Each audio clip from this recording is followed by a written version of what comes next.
It's been 1 week since a pair of earthquakes ravaged Venezuela.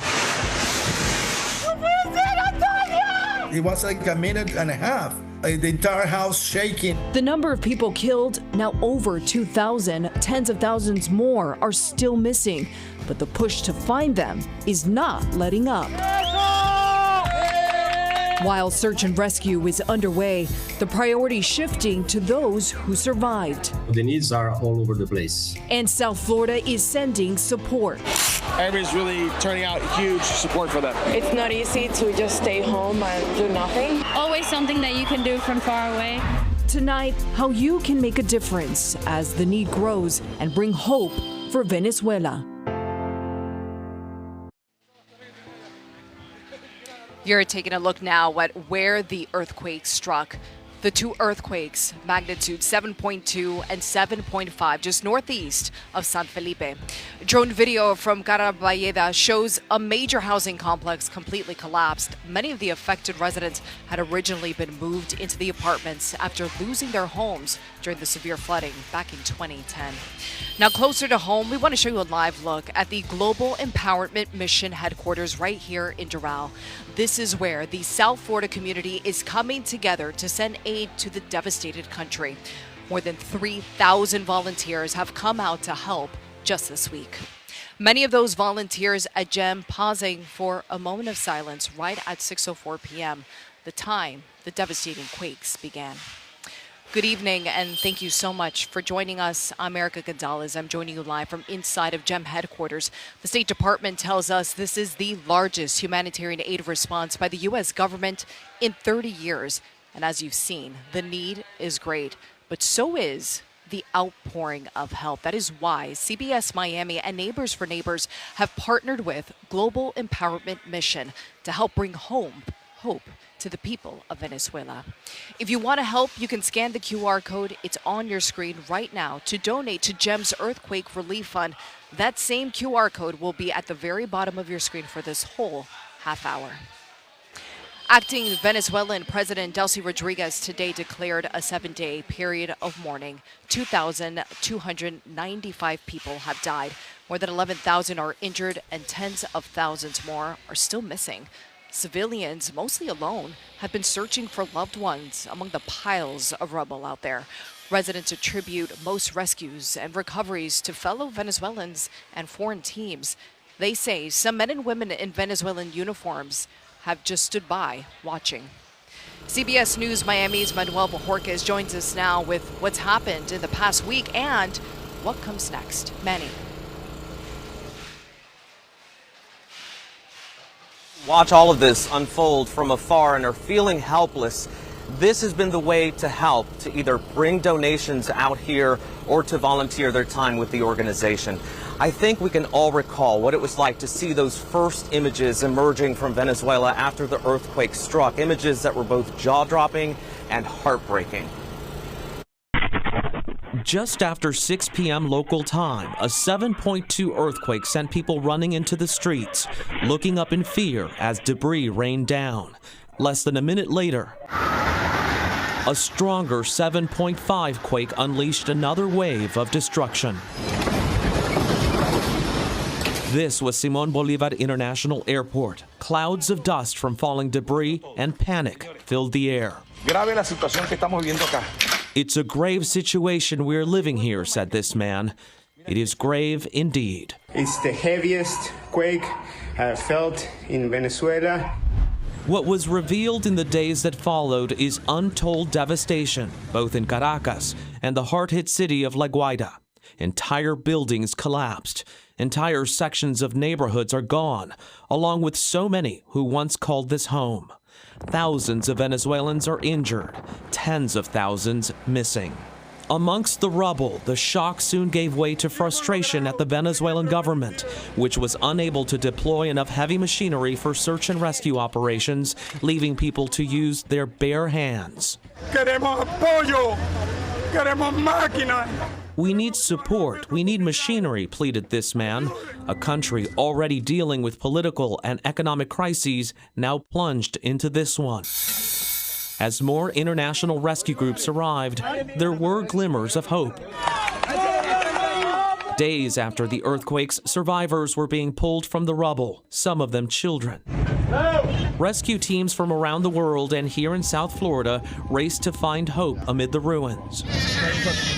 The cries of a baby, a sign of life, providing even more motivation in the race to help those survivors. Our community has rushed to donation sites. Volunteers are busy sorting and packing. So now we have water truck, you can see. As those supplies have started to reach victims in Venezuela who so desperately need them. And now the continued push to turn solidarity into action. Two notes from GEM. Their needs change daily. For example, today they weren't able to accept bottled water. They might another day. They want people to check their website before coming out here to see daily needs. And the most important thing they want to impress upon people is that your best donation right now, the most effective one, is cash. Erica? Yeah, so well said, Manuel. Thank you so much. Look at this, a sign of just how bleak the situation is in Venezuela. A port right there in La Guaira was turned into a makeshift morgue. This video shows dozens of coffins lined up in the area of Los Hilos. We want to now take you inside of Venezuela. CBS News correspondent Camilo Montoya Galvez has been there since the destruction first started. He's been seeing everything firsthand. He reports tonight as the country enters an official 7-day mourning period. More than a week after those two powerful back-to-back earthquakes hit this coastal Venezuelan community of La Guaira, the stench here is still overwhelming. It is a combination of debris, smoke, and death. Relatives and rescue workers from across the globe, including from the U.S., continue searching for any signs of life, including in partially or completely collapsed buildings, just like this one in La Guaira. But it is now increasingly difficult to find people who are alive. And family members are increasingly concerned that their loved ones could have perished, just like more than 2,000 Venezuelans that have died, according to the Venezuelan government. Tens of thousands of people are also missing. Among those impacted, more than 100 migrants who had been deported from the U.S. here to Venezuela 8 hours before the earthquake struck. According to survivors, they were sent here to La Guaira by the Venezuelan government and held at a building that collapsed entirely during the earthquakes. According to the survivors, some were able to escape, but many were trapped in the rubble. But it is still unclear how many survived, how many died, and how many could still be trapped in the rubble, alive or dead. And their relatives' main concern is that they could be among the dead. Erica? Our thanks to Camilo there. Right now, the Global Empowerment Mission is in Venezuela. They're there right now. They're working to deliver that aid to the victims of this quake. Now, much of it is donated from right here in South Florida. I want you to take a look at this. The organization has committed more than $35 million in aid. More than $1 million of it has already been delivered. That includes 3 cargo ships, 171 pallets, and more than 200,000 pounds of aid. Now we're joined this evening by Kimberly Bentley. She's the Director of Emergency Response here at the Global Empowerment Mission. It has been an overwhelming response. It's been the overwhelming theme here. The people donating supplies and as well as volunteers stepping up. Talk to me about what your team on the ground there in Venezuela has seen so far. The devastation is all around, and the impact was larger than expected. And everywhere you go, someone has been touched by this disaster. So their jobs, their livelihoods, and it's Surfside, but all around, it's very intense. Yeah, it's at a massive scale. So what we have seen are people coming out from South Florida, making sure that they're supporting those in need in Venezuela. People have been donating supplies. Talk to us about the greatest needs that your team is seeing on the ground there in Venezuela. There is no shortage of needs, and right now we're going in with cargo planes of your basic necessities. So our family necessity kits are there now, just on a daily basis. And it's also providing a little hope in the box as well. But we are going to be transitioning to our phase 2. Because this is going to be a marathon, not a sprint. And so the basics of food, water, our things are sent right away. But we will be going into our long-term recovery. Let's talk a little bit more about that, because I think that's one thing that's so unique about GEM. Yes, you're there for the immediate needs, but then you're in there for the long haul. So talk to us about what that next phase looks like, and why is it that GEM approaches sort of a disaster in this way?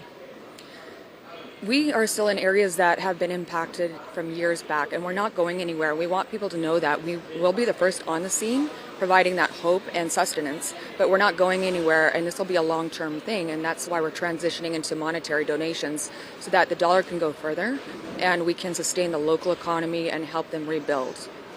And one of the issues that I've heard coming up time and time again is there are so many people without homes right now. And so part of what your mission will be in the long term is getting these individuals into homes. Yeah. They're without homes, they're without jobs, they're without everything. And just hearing the stories, we know this is going to be a long-term initiative. All right, Kimberly, thank you so much for joining us this evening and for everything that you and your team are doing here and on the ground there in Venezuela. We thank you so much for your hard work. All right, much more is still to come tonight ahead. South Florida rescue crews are in the disaster zone tonight. How they're helping in the rescue efforts. Plus, Neighbors for Neighbors has been serving South Florida since the aftermath of Hurricane Andrew, the partnership working to help those hit hardest in the earthquakes. And Venezuelans are hurting here in South Florida. You're going to hear from one woman who spent more than 2 days without hearing from her sister, what she credits with saving her life when hope for Venezuela returns.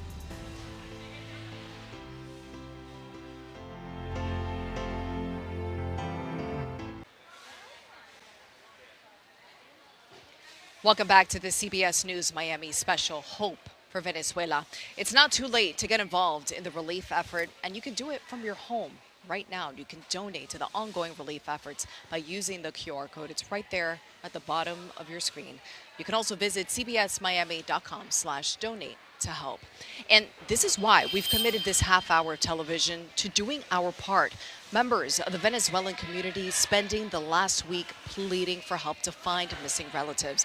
We talked to Mariana Rufet, who lost touch with her childhood neighbor and friend. Well, tonight, they still haven't been heard from. We're a family of 4, dad, mom, and 2 kids. The boy is 6, the girl is 2 years old. They were in La Guaira, and we haven't heard about them since the day of the earthquake. It's crushing, but right now, many people like Mariana are refusing to lose hope. CBS News Miami's Yvonne Taylor joins us live now in Northwest Miami-Dade as more are searching for answers and for help. Yvonne. Erika, I talked to a woman who did not hear from her sister for 48 hours. And you can imagine what it means not to hear from your loved one for 2 days. Well, believe it or not, she finally heard from her sister, and she told us that what saved her is because she was working. She's a doctor. The woman in South Florida came to this church called Nación de Fe, as a nation of faith, when she was desperate. And now she shared with us her story and what happened to her sister's boyfriend. Collecting and packing goods for Venezuelan survivors is how Marianne Volcanes feels she helps her country. A week after the devastating earthquakes, she has a hard time talking about what her family went through. We don't want to leave our house. We are still concerned about my sister, about the ones we haven't heard about. Volcanos told me with tears rolling down her cheeks. Her 29-year-old sister, Albinith Requena, is a pediatrician. The day of the earthquakes, she was working at the hospital in La Guaira. She says the building where her sister lived caved in with the earthquakes. Volcanos shared this video. Her sister's boyfriend, who was also a doctor, has not been found. Neighbors have been looking for him and other residents. People think they died. Volcano said other colleagues put this sign asking for help. Marianne, when was the last time you saw your sister? When we said goodbye 8 years ago, when I left Venezuela. And this is the harsh reality of those of us who have to leave our countries. Tragedies occur, and we can't be there. We are worried because my sister has not stopped working. She said this is the hospital where Requena has been working nonstop. Doctors are not allowed to leave the facility because many people are still in critical condition. Volcanes told me that right now, if you're a doctor in Venezuela, no matter what your specialty is, you have to work nonstop because there are thousands of people that were injured that they need doctors to take care of them. We're live in Northwest Miami-Dade. Yvonne Taylor, CBS News, Miami. Yeah, they are miracle workers right now. Yvonne, thank you for that piece. Well, Neighbors for Neighbors has been surveying South Florida for nearly 34 years now, starting after Hurricane Andrew. Acrizia Blanco, she is the marketing director for Neighbors for Neighbors. She's joining us live this evening. Acrizia, this is not the first time that Neighbors has actually teamed up with GEM. So how has this partnership helped our neighbors in the past?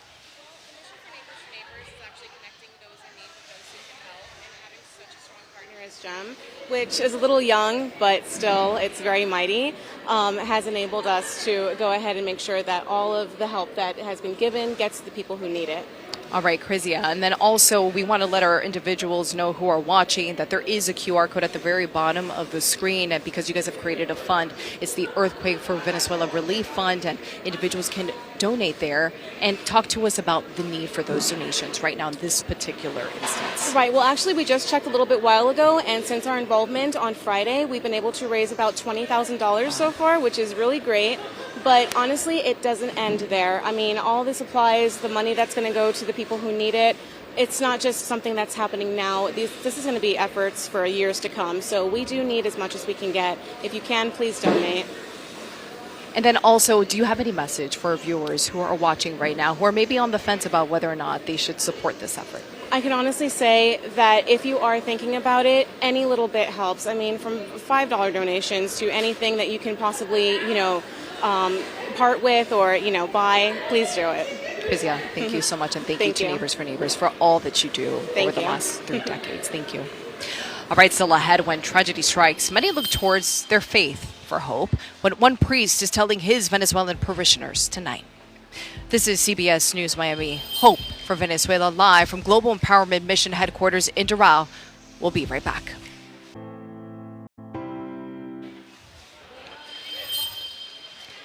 Hope for Venezuela isn't just in the form of donations from South Florida. 80 members of Miami-Dade Fire Rescue's Urban Search and Rescue, Florida Task Force 1, and the City of Miami's Task Force 2 are in Venezuela tonight. They're helping in the search for survivors. We have video of the rescuers searching some of those collapsed buildings with those search dogs. They're hoping to find people in all of that rubble. The groups are operating side by side with the State Department to assess the structures that they're about to enter, and then systematically searching affected buildings to help anyone found alive there. And today, members of Miami-Dade Fire Rescue visited Global Empowerment Mission to help with the relief drive. And what better way for the rest of us here, from our firefighters, our professional staff, even our cadets are here assisting with loading and unloading the materials that are coming in. Almost 2,000 cars have already taken aid to the facility since it started accepting donations. In times of crisis, many people turn to their faith for strength. At St. Catherine Drexel Catholic Church, right there in Weston, there's a large Venezuelan community. Father Omar Ayubi says that he's witnessing families coming together to pray for loved ones and support one another through unimaginable loss. And he reminds them hope is always around us. And as long as we allow the Lord to be part of our lives, we will find consolation from Him, because He's always there with us. But it is up to us to open our hearts and to let Him in. Yeah, a vital reminder for so many. He also reminds us from parishioners that the most powerful tool they have to help is the power of prayer. And he encourages the South Florida community to continue praying for those in Venezuela. Stay with us. Hope for Venezuela. We'll be right back.